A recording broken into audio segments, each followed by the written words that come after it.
안녕하세요. 절대값TV의 명품 PD 한PD입니다. 자, 오늘 시간은 토지거래 사지도 팔지도 못하고 329 기지는 엉뚱한 곳에 불똥을 튀기고 있다.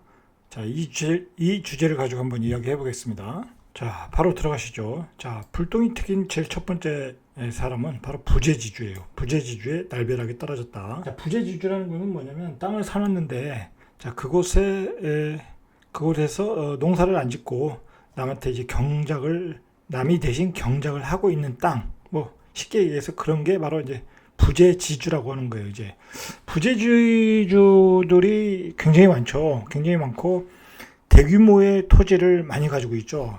자, 우리가 오늘 이야기하기 전에 우리가 이걸 알아야 돼요.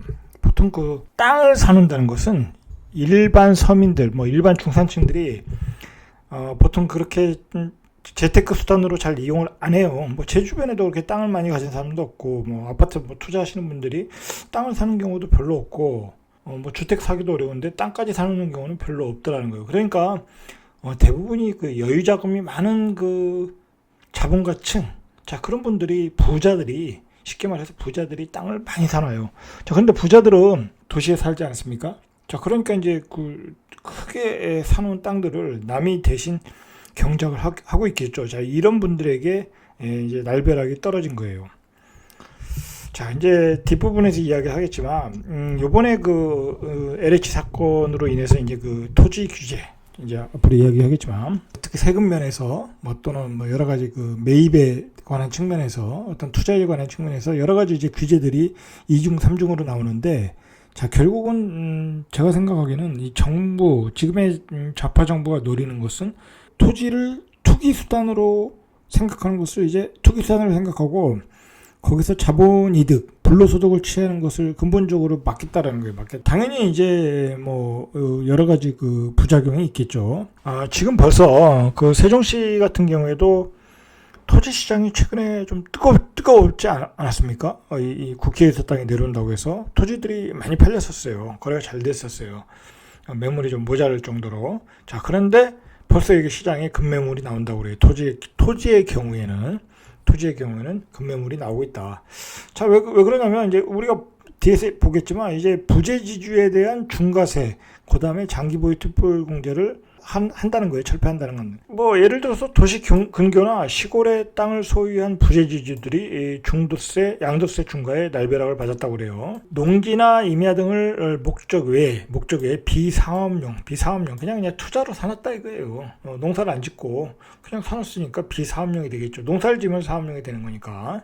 자, 그런 땅 주인들은 이제 양도세가 중과되는 내년 1월 1일 올해 12월 31일까지 토지를 팔아야 되는 상황이 왔다라는 거예요. 이제 양도세 중과세가 될 거고, 자 그리고 장기보유 특별공제를 철폐한다고 그러죠. 자 개인이나 법인의 그 비사업용 토지에 대해서 양도소득세를 강화하겠다. 자 결국은 또 이 법인이 또 문제예요. 법인이 또 많은 토지들을 사놨는데 세금이 낮은 그 사업용 토지의 범위도 축소한다고 그래요.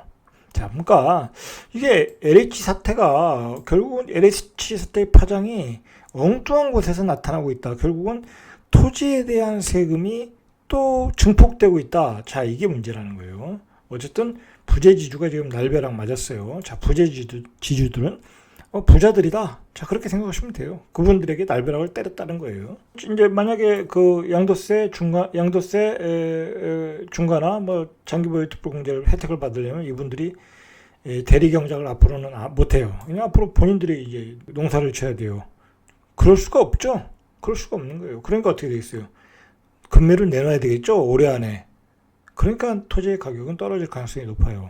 자, 대한민국의 부재지주 보유 토지가 농지만 해도 전국에 걸쳐 178만 필지라고 그래요. 이게 많은 거예요. 자, 이만큼 많다. 자, 그리고 앞으로는 그 부재지주에 대한 특별사법경찰관이 수시로 직접 경작 여부를 확인한다고 해요. 뭐 이제 부동산 감독원, 뭐 분석원, 뭐 그런 게 생기지 않습니까? 이제 특별사법경찰관이 이제 그 토지에 농사를 짓고 있는지 진짜 그 주인이 그것까지 감시한다고 그래요. 자, 이게 문제가 있는 거죠. 대한민국이 그 정도로 그 어떤 그 공무원들이 그 인력의 여유가 있나? 이게 다 세금이 들어가는 건데, 아까도 말했듯이 어차피 토지는 그 부재지주들은 자본가들이고, 이분들 진짜 부자예요. 이제 부자예요. 자, 그분들한테 세금 혜택을 줄이고, 그리고 그러면 이제 팔지 못한 땅들은 뭐 공시지가가 요즘 현실화되기 때문에 계속 보유세 올라가고 세금 올라가고. 자, 그러니까 제가 항상 얘기하지만 지금의 좌파 정부는 그 토지에 대해서, 주택에 대해서 그들이 가지고 있는 정치적 철학에 따라 계속 정책을, 규제를 가하고 세금을 때리고, 그리고 거기서 불로소득을 못 갖게 하고, 그 기본 이념이 바뀌질 않아요. 정책적 이념이 바뀌질 않는다니까요. 그러니까 그 LH 사태는 지금의 정부가 그 내부 관리를 못해서 일어난 사건인데, 지금 엉뚱하게 그 결국은 그들이 가지고 있는 생각대로 어떤 그 자본가들, 그다음에 부자들에게 세금을 폭탄을 가하는, 자, 그러한 방향으로 바뀌고 가고 있는 거예요. 자, 그래서 토지 시장은 지금 대혼란이고 대혼란이 예상되고 있어요. 자, 그래서 토지들이 지금 급매로 나오고 있다 이거예요, 급매로. 자, 그래서 자, 비사업용 토지에 양도세를 중과하겠다고 그래요. 이게 날벼락 2예요. 자, 이 비사업용 토지라는 것은 땅 소유가 현재 살지 않으면서 직접 농업이나 임업, 축산업을 하지 않는 농지, 임야, 나대지, 잡종지. 자, 그러니까 빈 땅인데 그냥 땅 소유자가 아무것도 안 하는 거예요. 뭐 농사도 안 짓고 뭐 나무도 안 심고. 자, 그러면 이제 비사업용 토지가 되는 거예요. 자, 이런 토지에는 중과세율을 기존의 10%에서 20% 자, 때리겠다는 거예요. 중과세율이 높아지겠죠. 자, 그리고 최대 30% 장기 보유 특별 공제를 제한한다고 그래요. 329 규제 때문에 토지 거래는 거의 막혔다고 보시면 돼요. 자, 굳이 이제 329 규제의 어떤 원인은 신도시 지정하는 지역, 개발 지역에 대한 어떤 투자, 투기, 자, 그런 문제로 이제 생긴 건데, 그렇지 않은 토지, 전국에 있는 어떤 일반적으로 이제 토지에 투자하거나 또는 나름대로 어떤 필요에 의해서 사는 경우에도 어떤 장기적인 재테크 수단으로서 이제 토지를 사는 경우도 있고, 필요에 의해서 사는 경우도 있고, 자, 전체적으로 토지 거래가 차단이 됐다고 보시면 돼요. 자, 근데 거기에다가 이제 정부가 공직자건 일반인이건 어떤 토지를 투기 수단으로 생각하는 것에 대해서 다 차단을 하겠다. 거의 전방위 입체 대책을 총동원하고 있어요. 세무조사하죠. 그다음에 농지 취득 자격증 증명을 까다롭게 하죠. 부재지주에 대한 관리 감독을 강화하겠다고 그러죠. 그러니까 도저히 이게 토지를 살 수 없는 상황이에요. 아까도 그랬듯이 이게 왜 그럴까 우리가 한번 고민을 해보자는 거죠. 왜 LH 사태가 전체 토지 시장을 다 차단시키는 어떤 정책으로 가고 결국은 부재지주에 대한 왜 세금 폭탄이 지금 때려지는가 한번 우리가 보자는 거예요. 자, 일단 지금 정부의 패턴은 매번 똑같아요. 어떤 집값이 폭등하거나 또는 이런 LH 사태 같은 게 터지면은 일단 거래 규제가 일단 나와요. 거래 규제. 사지도 팔지도 못하는 어떤 규제들이 나오는 거예요. 자, 그 두 번째로 나오는 게 대출 규제예요. 거래를 규제하려면 당연히 대출을 규제해야 되니까. 자, 세 번째로 나오는 게 세금 중과세예요. 자, 양도세 중과, 장기보유 특별공제 어떤 면제 혜택 철폐. 자, 그거예요. 그대로 나왔잖아요. 그죠? 그 다음에 이게 결국은 시장에 어떤 영향을 끼치냐? 결국은 그 시장에 어떤 그 시장의 생태계를 확 바꿔버린다.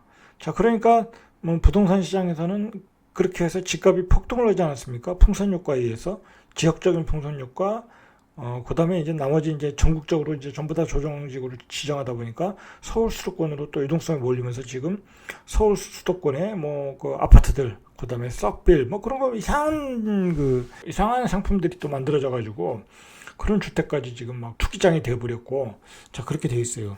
자, 그런데 이 토지 시장은 조금 달라요. 자, 만약에 이렇게 된다고 하면 다른 토지 시장이 또 이렇게 풍선 효과가 있어야 되는데 여기는 안 그래요. 제가 보기엔 그렇다고 A라는 지역을 규제를 했는데 B라는 지역으로 가고 그렇게 안 된다는 거예요. 그렇게 안 된다.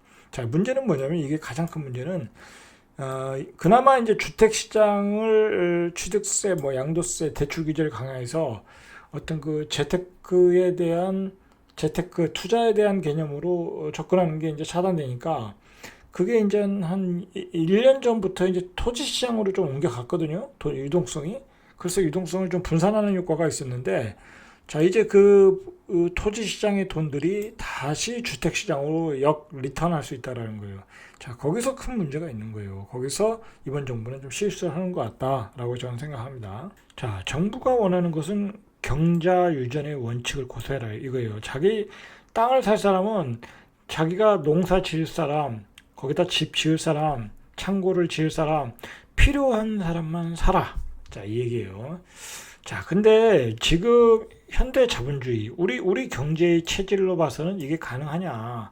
어쨌든 거래를 규제하기 위해서는 토지 담보 대출에 대해서 주택처럼 LTV를 규제하겠다는 거예요. 자, 이게 이제 LH 사태에서 너무 많은 그 토지에 대한 규제를 안 하다 보니까 LH 직원들이 너무 많은 그 대출을 받아서 배팅을 했더라. 그래서 이제 규제를 하겠다고 하는 거예요.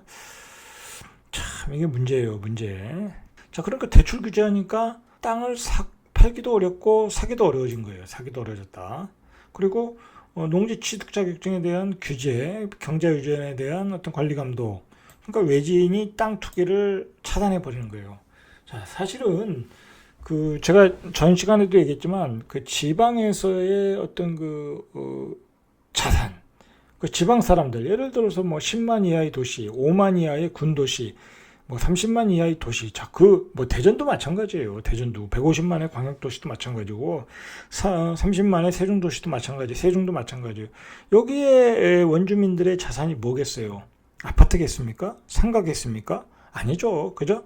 그 사람들의 자산은 다 부동산이에요. 자산. 땅이에요, 땅. 뭐 사실 뭐 시골의 땅이 30만 원, 50만 원, 뭐 100만 원, 1000만 원 뭐 가지각색이잖아요. 얼마나 거품이 많습니까? 사실 거래도 잘 안 되잖아요. 그렇게 가격을 뭐 토지는 자기가 부르는 게 가격이니까. 그래서 거래가 안 돼. 그래서 싸면 사는 거고 그다음에 저기에 좀 개발이 나중에 되지 않겠냐? 그러면 또 적정 가격에 또 거래가 되고, 자, 그러면서 이제 지방의 경제는 돌아가는 거예요. 지방의 경제는 150만의 대전도 그렇게 돌아가는 거예요. 예를 들어서 저쪽에 신도시가 들어선다. 그러면 이제 거기에서 농사를 짓던 사람들은 땅값이 올라가니까 팔겠죠. 자, 그리고 또 돈 있는 사람은 또 사서 자본 이득을 보고, 자, 그러면서 경제가 돌아가는데 이걸 막겠다라는 거예요. 이걸 막겠다. 그러면 뭐 어떻게 되겠어요? 이제 지방의 경제는 안 돌아간다. 지방의 경제는. 자, 정작 땅을 소유한 원주민들이 손해를 보고 있다. 왜냐면 토지라는 것은 기본적으로 황금성이 떨어지는 상품이에요. 그런데 거기에 개발이 된다더라라는 설을 가지고 거래가 되는 거예요. 가능성을 가지고 10년 뒤, 20년 뒤 가능성을 가지고 거래가 되는 거예요. 그러면 그 토지를 가진 원주민들은 자기 아들 집을 사주기 위해서, 자기 딸을 시집 보내기 위해서, 자기 아들 사업하는데 미천을 대주기 위해서, 자, 그 토지를 파는 거예요.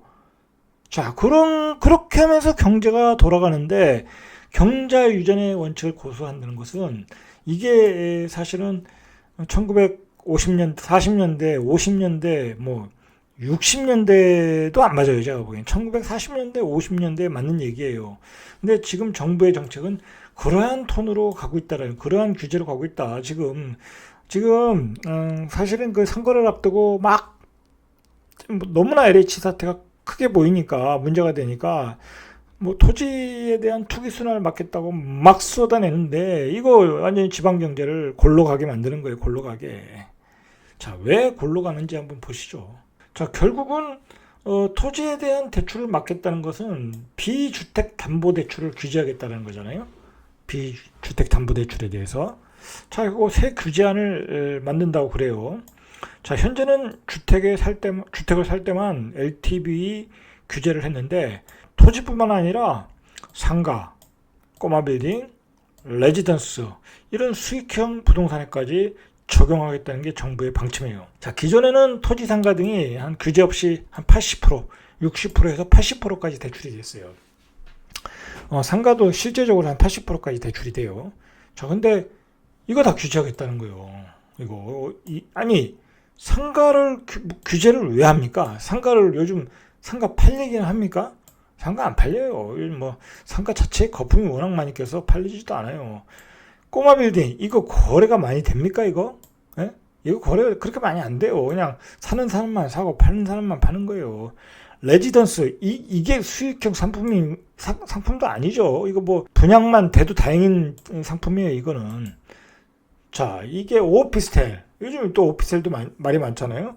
요즘 뭐 대출을 안 나오니까 그 신혼부부들이 또 오피스텔을 대출받아서 사는 경우가 있잖아요. 아파트 같은데. 자, 그것도 또 그 사람들의 그 진입을 또 막는다고, 젊은 층에 대한 진입을 막는다고 문제가 되고 있어요. 그러니까 이게 돈줄을 막는 것 같아요. 이 뭐냐면 예를 들어서 토지에서 대출을 받아가지고 예를 들어서 뭐 토지를 거래할 때가 아니라 내가 토지를 가지고 있는데 토지에서 대출을 받아가지고 집을 살 수 있잖아요. 그러면 또 그 아파트 가격이 올라간다. 또 그런 생각을 하고 있는 것 같아요. 제가 보기엔. 자, 그래서 토지에 대한 담보대출 비율을 막겠다. 그러는 것 같아요. 제가 보기엔 시장의 유동성을 죽여서 거래를 죽여서 가격을 안정화시키겠다는 전략 같아요. 정부의. 자, 329 규제의 어떤 그 가장 피해를 본 데는 이 지방 토지 시장이에요. 서울도 마찬가지지만 서울은 이제 뭐 그린벨트다 뭐다 그 저기 뭐 서울 수도권은 뭐 그 개발 예상을 하고 들어가니까 뭐 그 지역은 당연히 영향을 받지만 자 그래도 거기는 어떤 그 일자리가 많은 곳이고 주택 시장이 또 활발하게 돌아가는 곳이니까 지방에 비해서는 타격이 덜해요. 자, 그렇지만 지방의 어떤 부동산 시장, 지방의 어떤 경제 순환은 토지에서 시작되는 거예요. 제가 얘기하지만 지방에 그 있는 공인중개사들이 아파트 거래를 해서 먹고 살지는 않죠. 다 토지를 가지고 먹고 사는 거예요. 농사 질 사람들이 사고 팔고 외지인들이 와서 토지를 사줘서 뭐 그게 또 거래가 되고 뭐 전원주택을 짓거나 또는 뭐 이렇게 낙향을 하거나 또는 그 투자로 사놓는 사람들이 토지를 사놓는 거예요.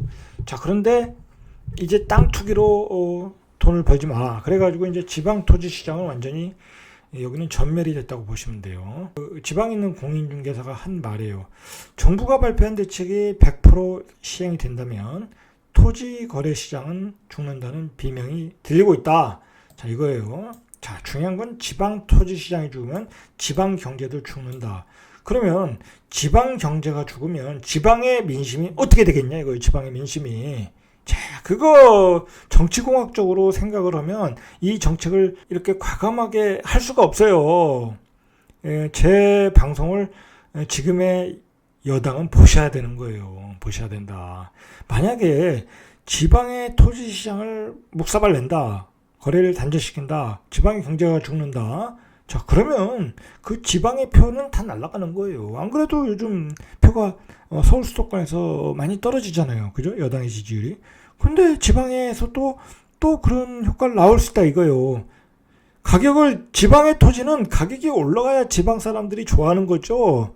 아파트하고 틀리잖아요. 서울의 아파트, 수도권의 아파트는 가격이 떨어져야 표 지지율이 올라가지만 지방의 토지는 거래도 활성화되고 서울에서 뭐 수도권에서 광역시에서 돈이 들어와서 그 토지가 거래돼야 지방의 민심이 올라가는 거예요. 자, 그런데 양도세 부담 때문에 이제 원매자도 찾기 어려워졌다. 양도세가 부재지주를 강화한다는데 누가 외지에서 그 지방의 땅을 누가 사겠습니까? 사기도 어렵고 팔기도 어려운 상황이 왔다라고 보시면 되는 거예요. 자, 그래서 벌써 급매물들이 나오고 있다고 그래요. 자, 양도세 중과가 시행되는 건 내년 1월 1일이니까 자, 그 전에 매물들이 쏟아져 나올 가능성이 있다라는데 벌써 시장에서는 1억씩 다운해가지고 나오고 있어요. 토지는 거래 가격 자체가 굉장히 거품이 많아요. 뭐 그냥 자기들이 부르는 게 가격이야. 그러다 보니까 내가 뭐 2억에 샀던 땅을 6억에 부르는 거야. 뭐 누가 뭐 호국 하나 사라는 거죠. 그렇지만 지금 벌써 1억씩 빼고 나오더라는 거예요. 1억씩 빼고. 사실 뭐 그게 그 가격인지 모르겠지만. 자, 그래서 절세를 위한 부재지주 매물들, 이런 매물들이 쏟아져 나온다. 자, 그리고 생각을 해보세요. 정부가 지금 주택에 대해서 이주택자들은 이제 뭐 고위공무원이 되는 것을 어떤 어렵게 만들었잖아요. 그 뭐 거의 뭐 지금 뭐 차관급만 해도 이주택자면 벌써 서류 전형 탈락이에요. 그러면 자 이제 이러한 제도를 만들어 놓으면 자 그다음엔 어떻게 되겠어요? 이제 뭐 예를 들어서 차관이다, 차관급이다, 또는 뭐 청와대 뭐 수석급이다, 또는 뭐 그다음에 장관급이다 나올 때 그 사람이 무슨 토지를 가졌나 검증이 된다는 거야. 무슨 토지를 가졌나. 근데 그 사람이 부재지주야. 그리고 땅도 많이 사놨어. 그런 사람은 이제 서류전형에서 탈락된다는 거예요. 또 정부가 지금의 여당이 또 자신을 올가면은 덫을 또 하나 만들어 놓은 거야. 이제 앞으로 이제 이제 장관들 이제 개편을 한다고 그래요. 이제 국무총리도 뭐 개편하고 어쩌고 그렇더라고요. 자, 이제 사람을 골라내야 돼요. 인재를 골라내서 발탁하기가 어렵게 됐다라는 거예요. 이제 땅을 가진 것도 부재지주로서 땅을 가진 것도 당신 투기다라고 보는 거예요. 투기의 어떤 프레임이 만들어졌다는 거예요. 투기의 프레임. 예전에는 안 그랬잖아요. 땅을 가졌다고 해서 뭐 그게 문제가 되진 않았거든요. 그 예전에 청문회 할 때 그게 문제가 안 됐어요. 뭐 그거 투기한 거 아니냐고 그 정도로 얘기는 오고 갔지만 이제는 그런 게 아니다. 왜냐하면 정부가 룰을 만들어 놨으니까. 토지를 부재지주로 사는 것은 투기다. 자, 그래서 거래를 차단하겠다. 자, 그렇게 하는 사람에 대해서 양도세 중과를 하고 장기보유 특별공제도 면제 철폐하겠다. 자, 이렇게 갔잖아요. 자, 그러니까 또 어려워진다. 자, 그렇게 보셔야 돼요. 자, 어쨌든 이렇게 매물이 쏟아져 나올 거예요. 매물들이 쏟아져 나오면은 실수요자 입장에서는 매수 기회. 꼭 필요한 사람들만 매수 기회예요. 또 장기 투자로 가면 또 별 볼 일 없어요. 이제. 정말 토지 시장은 뭐랄까요? 황금성이 떨어지는 시장이라 이게 장기적으로 가면 답이 없어요. 답이. 어떤 개발이 되지 않고 그다음에 거기다가 장기보유 특별공제 그런 거 없으면 굳이 내가 장기로 사놓을 필요가 없잖아요. 그죠? 내가 사놓고 뭐 다 세금 낼 일이 있습니까? 팔면서 70% 세금 내려고 내가 10년, 20년 묶여놓겠습니까? 차라리 미국 주식을 사지. 자, 이렇게 시장의 역풍은 서서히 만들어지고 있다라고 보시면 돼요. 자, 이런 얘기는 사실 지금 제가 보니까 아무도 얘기를 못하고 있어요. 아무도 이런 예상을 못하고 있어요. 뭐 신문에서도 짧게만 나오고 뭐 유튜브에서도 제대로 이야기하시는 분들이 아직 없더라고요. 근데 저는 이제 지방시장에서 토지 거래를 해본 사람이잖아요. 부동산 해본 사람이니까 지방시장에서의 그 부동산이 어떻게 돌아가고 그걸 기폭제로 해서 그 지방 경제가 어떻게 돌아가는 메커니즘을 알고 있어요. 알고 있다 보니까 쉽게 얘기해서 지방에 있는 뭐 예를 들어 천안이라든지 아산이라든지 그 정도의 도시만 해도 큰 도시잖아요. 자, 그런 곳의 지주들은 원주민들이잖아요. 그 원주민들의 재산은 쉽게 얘기해서 예를 들어 성안 같은데 배밭 과일 농사 하시는 분이 지주예요. 예를 들어서 그게 한 평에 뭐 30만 원만 해도 한 10,000평 하면 얼마 됩니까? 뭐 몇십억 되잖아요. 자, 그럼 그 사람이 나이가 들면 토지를 팔아야 되는 경우가 있어요. 내가 나이가 들었는데 팔아야 될 거 아니에요. 내 아들이 와서 농사 질 것도 아니고 과일 농사 할 것도 아니고 자 그러면 그 농지를 팔더라는 거예요. 예전에는 그게 거래가 됐는데 자 이렇게 부재지주 강화하고 양도세 중과하면 누가 사겠냐. 자 그러면 그런 분들이 그걸 팔아서 자식들에게 상속하고 증여하고 하다 보면 그 자식들이 또 아파트를 사고 장가가고 사업하고 하다 보면 경제가 돌아가잖아요. 쉽게 얘기해서 그렇게 돌아가는 거예요. 어떤 지방의 경제는. 자 근데 그게 완전히 절단났다. 자, 그나마 이제 토지 거래가 되면 앞으로 그런 지방의 어떤 그 임야, 농지, 자, 거래가 안 되고 결국은 자금이 도심의 아파트로 이동할 수 있다는 거, 주택시장으로 다 이동할 수 있다는 거. 옛날에는 그러니까 얼마 전까지만 해도 토지로 어떤 투자로 들어갔고, 자, 그랬는데 그게 도심의 아파트로 주택시장으로 다시 리턴할 수 있다. 그리고 그나마 이제 지방 토지 차라리 할 바에는 서울의 어떤 그 서울 수도권에 풀릴 땅을 살 수 있다. 그런 지역은 조금 영향을 덜 받을 수도 있다라는 거예요. 자, 그리고 이제 토지 경매 시장도 굉장히 유축이 되겠죠. 이거 부재지주는 그냥 중과세를 때린다고 하는데 누가 토지 경매를 받겠습니까? 그죠? 유축이 되는 거예요.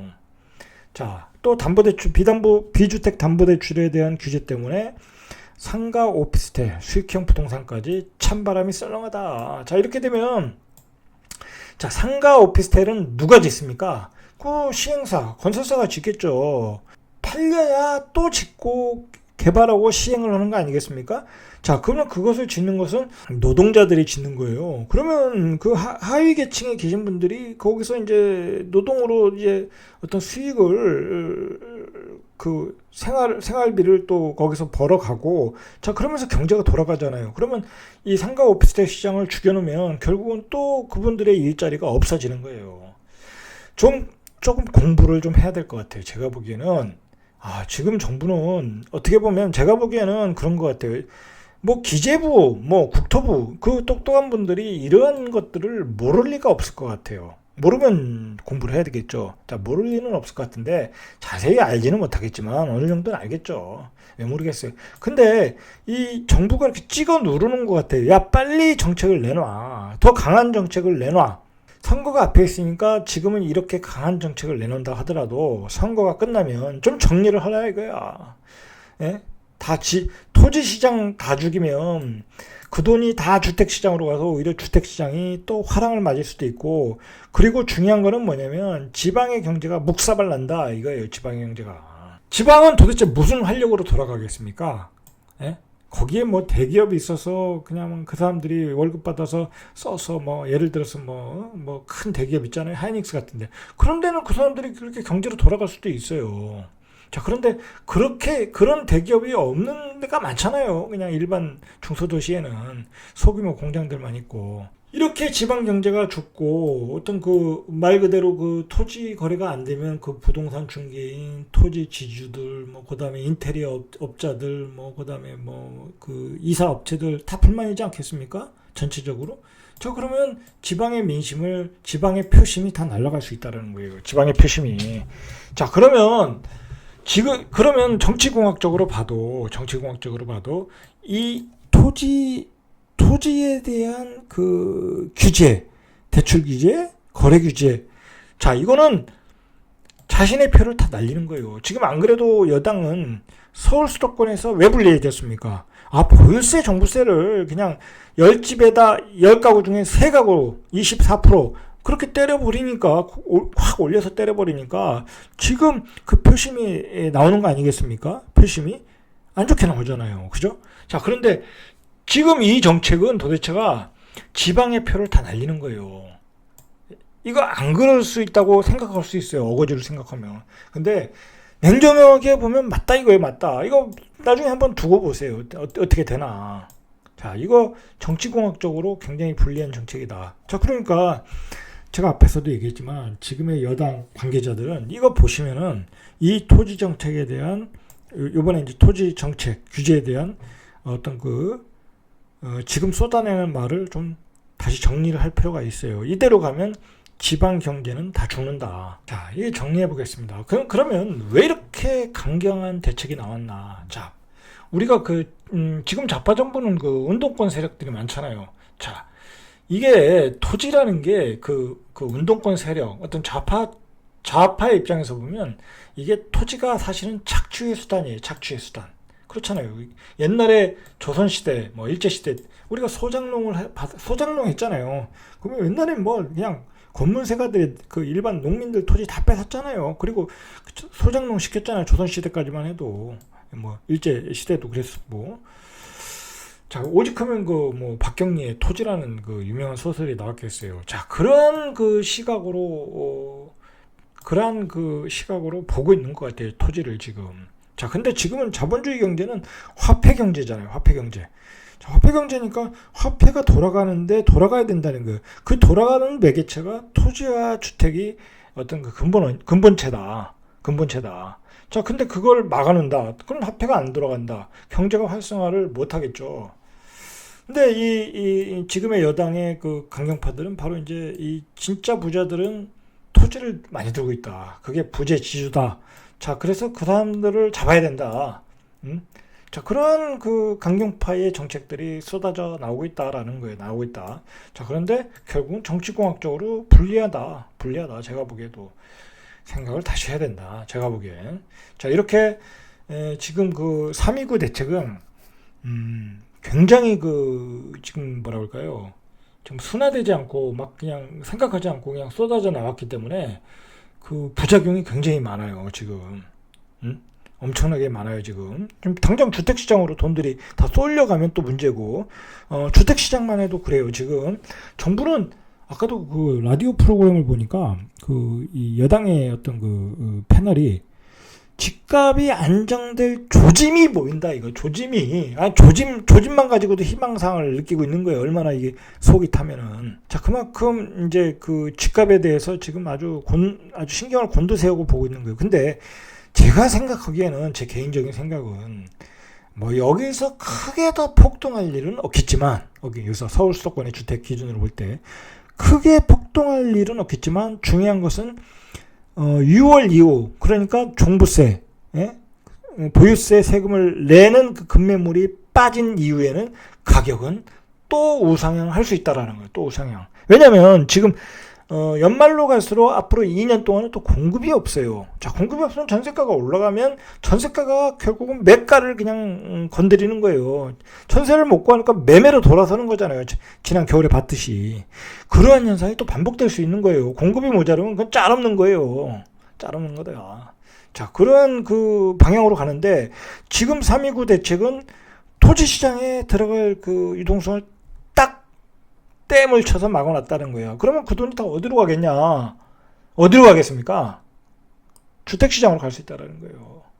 그래서 제가 보기엔 지금 오히려 이 토지시장을 막아놓는 것은 투기꾼들, 주택시장의 투기꾼들을 도와주는 거예요. 도와주는 거라는 거예요. 이게 문제라는 거예요. 제가 보기엔 그래요. 그러니까 사실은 선수, 고수, 주택을 많이 들고 있는 고수들은 웃고 있어요. 제가 보기엔. 웃고 있다는 거예요. 6월 이후에 공급이 모자르면 전세 가격이 올라간다. 자, 매매 가격도 올라간다. 토지로 들어갈 돈들을 다 막아버린다. 그럼 그게 다시 주택으로 들어오지 않겠냐? 뻔한 거예요. 뻔한 거. 자, 그러니까 이 토지 시장에 대한 그 규제는 제고를 해야 된다. 다 이럴 수 있어요. 제가 보기엔 지금 정부가 이 LH 사태에 너무 민감해져가지고 이 무분별한 규제가 나오다 보면 다 지방의 민심을 잃어버리고 지방의 표심도 잊어버리고, 그리고 주택시장이 또 급격한 유동성의 유입으로 또 가격이 우상향하면 서울 수도권의 민심도 또 잊어버리고, 그러면 그때는 그냥 뭐라 볼까요? 불가항력이 되는 거예요. 불가항력이. 그리고 아까도 말했듯이 이 토지의 규제는 결국은 이제 보세요. 다음에 청문회 할 때 또 이제 토지를 많이 가진 그 여당의 인사가 이제 그 인사 추천이 들어와서 청문회를 하면 또 타깃가 되는 거예요. 또 덫을 만드는 게 된 것이다. 자, 오늘은 여기까지. 이상 절대값TV의 명품 PD 한 PD였습니다.